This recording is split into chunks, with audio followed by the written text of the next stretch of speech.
Bradley Williams senses her breath. Apologize for being able to make it last minute, so nothing. So my name is Leanne Waynes.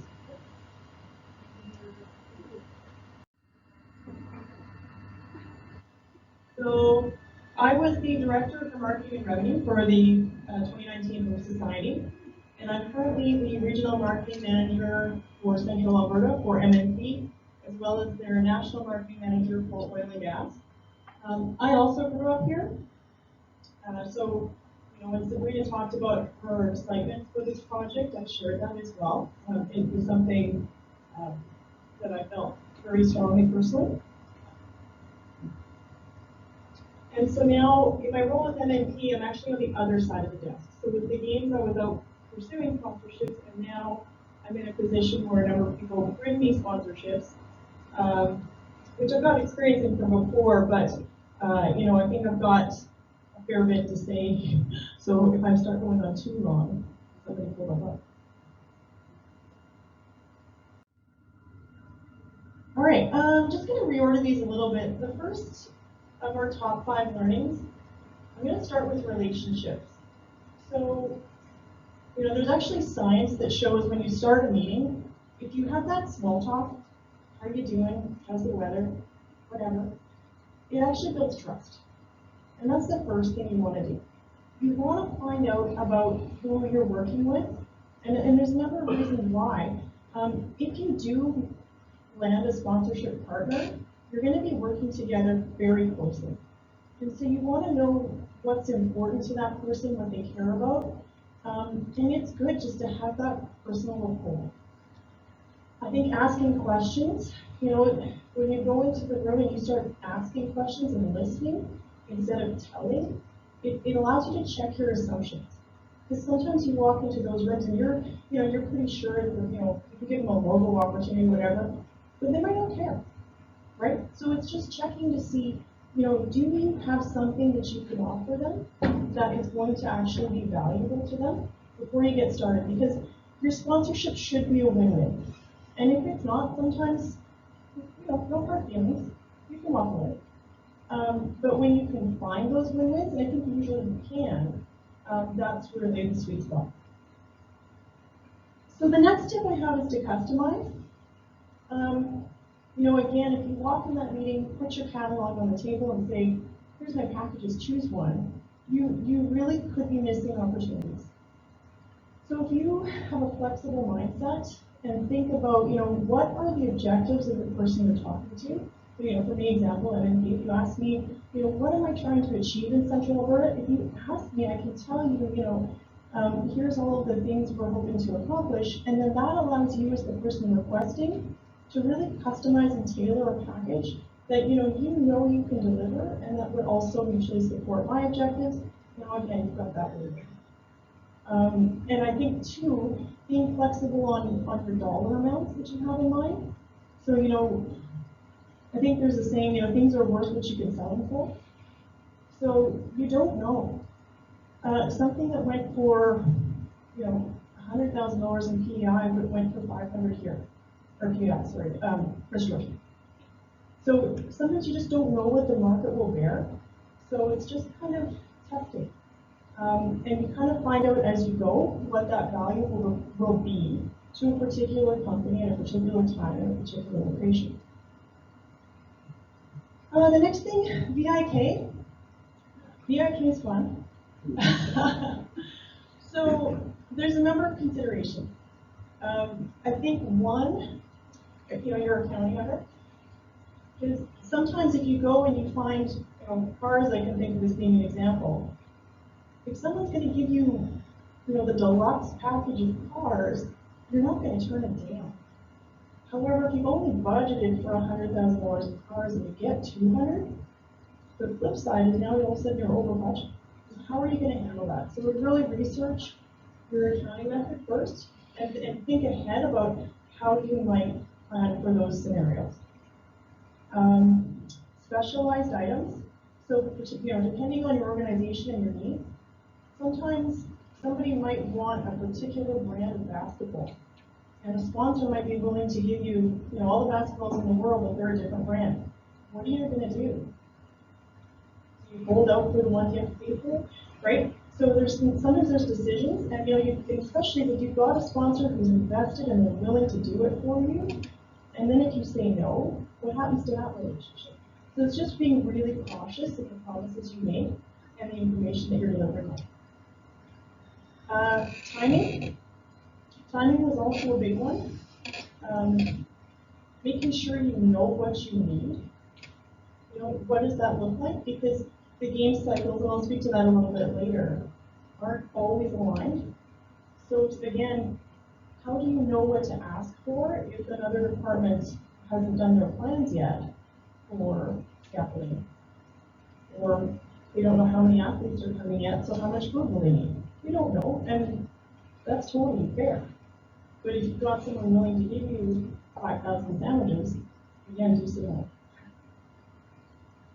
And enhancements. So that's another one where, you might not need 3,000 Dairy Queen blizzards, but are you going to say no? And you might have to, right? So there might be times where you decide, you know what, nobody likes Dairy Queen blizzards. That's not good.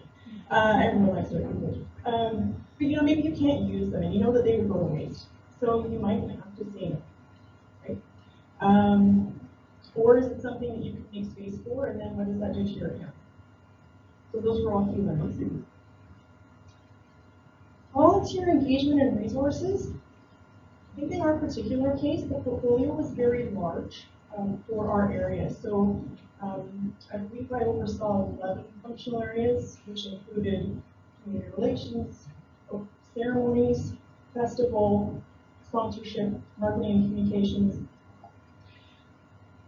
And the only reason I flag it is because when you have a call from a sponsor who's upset, or if they need something answered immediately, so they can either pitch for you to a VP or a CEO on your behalf, or if there's a problem with their procurement, they want to speak to the person in charge and they want to speak to them now. So if you have a competing priority, like a generator just went down on a dome, which also requires immediate attention, how do you handle that? So it's just making, because yes, you can delegate, but there are times when that lead position will require focus to deal with the sponsorship issue.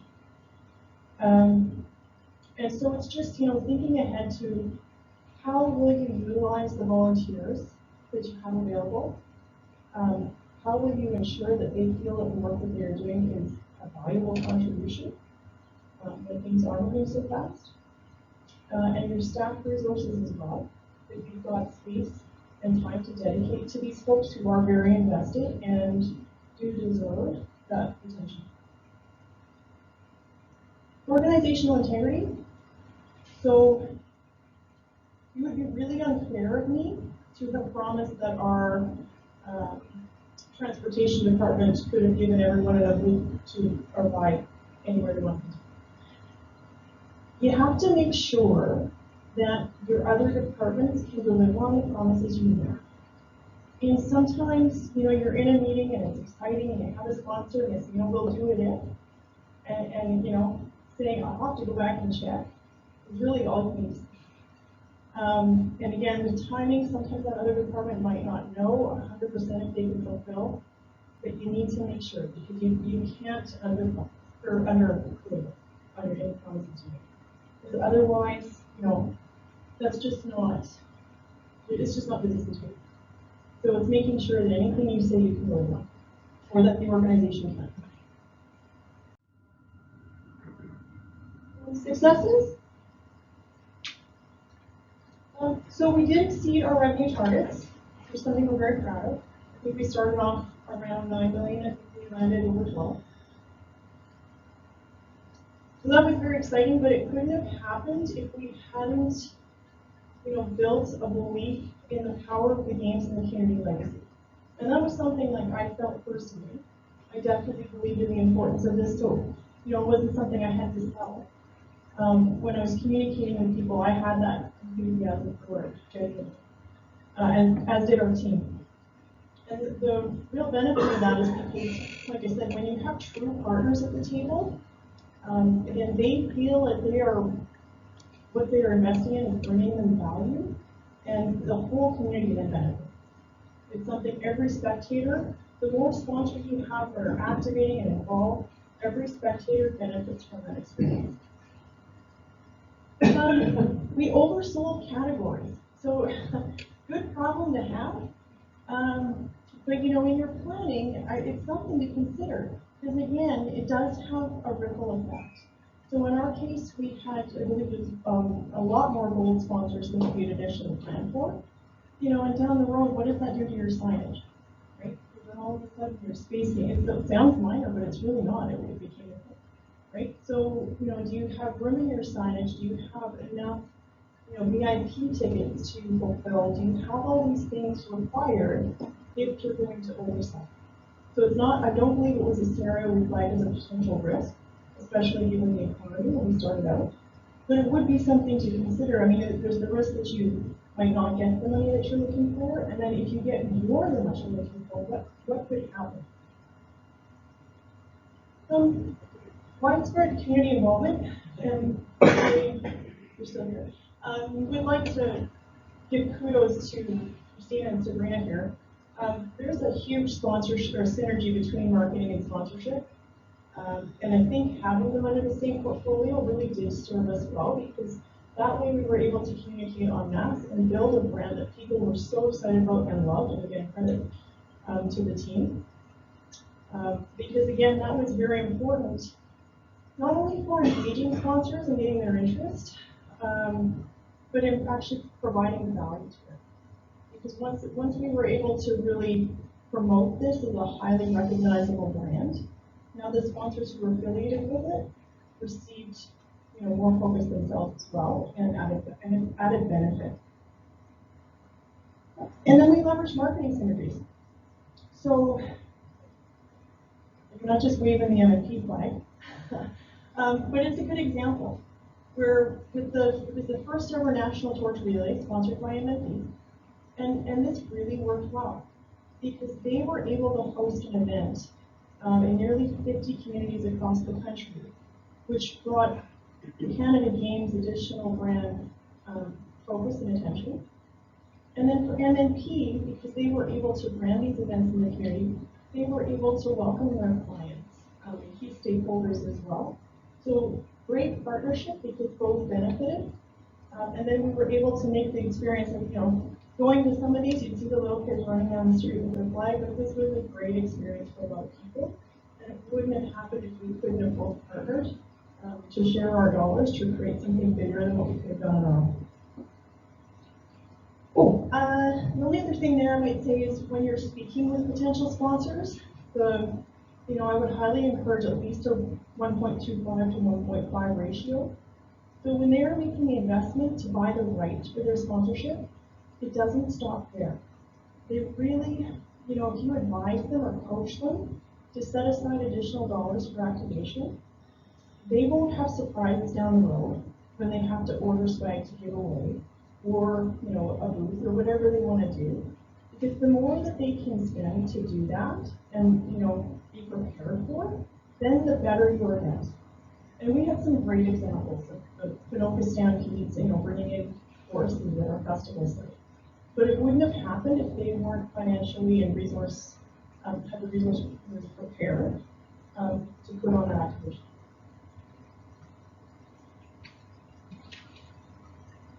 Challenging?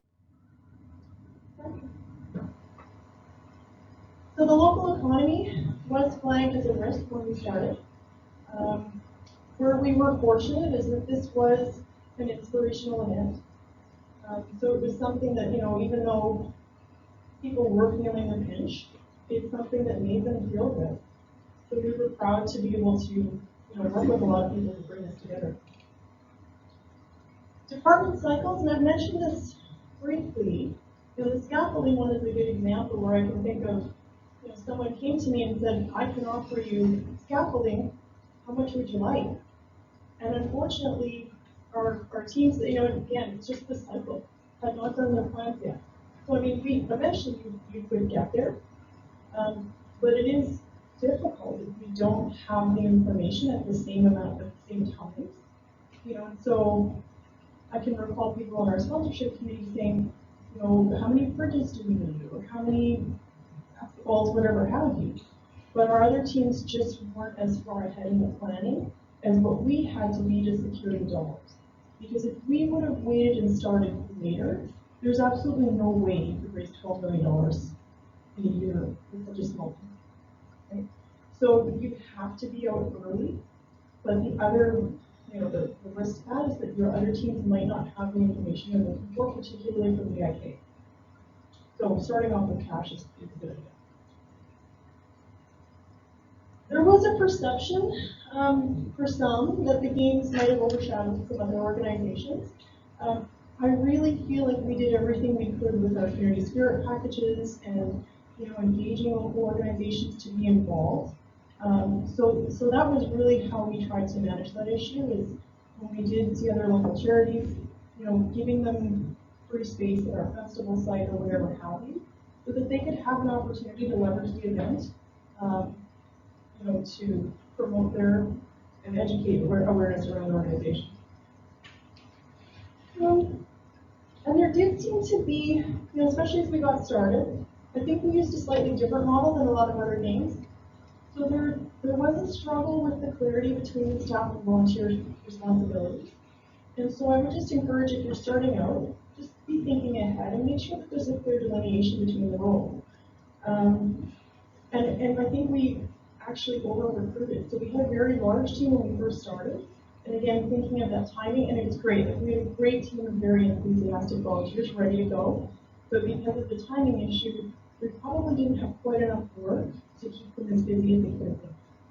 So it's just thinking ahead a little bit about what is your strategy, and how can you use all these wonderful ratings.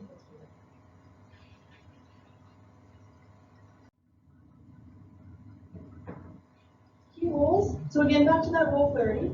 Just, you know, who's going to go to the meetings? How long do they go to the meetings for? At some point, if you're signing legal agreements, are your volunteers still there? Are they not?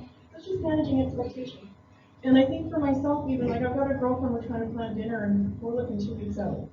So, you know, you add 4 people to a meeting, and you've got VPs in the room, whatever have you. Suddenly, the more people you bring to that, the more difficult it gets, and these are people who do these schedules. So it's just realistically, especially if you're in a time crunch like this, what's your best practice? Over communicate. I think that goes without saying. Keeping everyone in the loop as much as you can. And again, these events are fast, so it's hard, but the best you can to give everybody the information they need. Definitely a joint effort. Something you can't do, you know, without the volunteers. It's something that the volunteers need the staff as well. So it's recognizing that you're in it together and appreciating each other's strengths. And team size, which I mentioned. So do you have the right size of team to get done what you need to? Enough people to answer the calls that you might be getting, but not so many that you can't. It becomes unmanageable. But I mean, and at the end of the day, we were successful, it worked. So, you know, we were able to overcome that. If we were to do it again, we would probably, you know, keep looking for as much data as possible for similar events.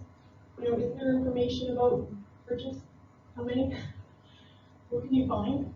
Any sort of data that you can find is helpful. The benefits matrix. Oh boy. Really look at this one long and hard. Because again, in a scenario like we had, overselling, if we had started with, an existing benefits matrix, but if we had just used the canned one, we would not have been able to fulfill all the sponsors we have. So it's just really thinking ahead to make sure that what you're providing is valuable for the market that you're in, genuinely. And I mean, if I was to give, if someone gave me 50 VIP passes to an event, that's too many. I mean, as much as I might like them, I'm probably not going to be able to use them, right? So what does your sponsor, what's the genuine value? Because on the flip side, if I get 50 VIP passes, now I have to go find 50 staff, make sure they're available on a Friday night. Because now if we don't, now we look absent. So again, what is, realistically, what's valuable and realistic? Make sure the juice is worth the squeeze. So, sometimes, and I'll use the Canada Games torture-related example. Fantastic. It was a lot of work, right? So it was definitely worth it. But it's, when you have these amazing opportunities, thinking about what is the impact to your team, and can you fulfill? And is this something that, with all that time, effort, yours, is it something that, is genuinely valuable? And sometimes those are hard calls to make. Appreciate how many friends you're making. With our sponsors and people that we work with in the community, I still get texts all the time. These are people that actually are many of the lifelong connections with. And again, that's where, you have those relationships, you build them. I mean, MMP recruited me. That's joking, but honestly, they're great connections. So personally beneficial beyond the professional. It's really. That's it. Any questions? Just from your inventory when you're looking to the IK, would you look at what might have been an inventory that started with workers showed on other games? And was it useful when you did that? So, is that almost a sport question? I mean, so we did have some information. So again, looking at other teams. So let's say if sport was looking at their basketballs. I believe they referenced those documents, and sometimes we could use the information. Basketballs might be a good example where you probably could. Now, an example like scaffolding, they couldn't because every venue in Renton is going to be different than a venue in Prince George. And so now you're going to need an entirely different setup, and you're just not going to know until you've scoped those venues and actually created the design. And that all takes time. So I think it depends, might be like.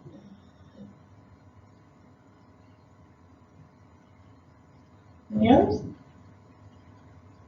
I was just going to say, I did bring cards if anybody wants to connect with me after.